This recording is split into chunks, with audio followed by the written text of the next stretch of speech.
2024ને વિદાય આપી રહ્યા છીએ આપણે, પણ એમનો એક ગુણ હતો,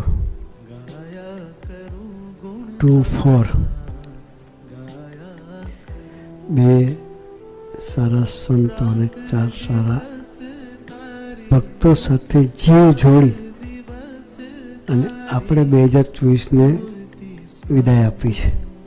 તો આપણી યાત્રા નિરંતર ભગવાન તરફ ચાલતી રહે. તો નવા વર્ષને આપણે આવકારીએ છીએ અને આ રીતે 2024ના વર્ષને આપણે વિદાય આપવી છે.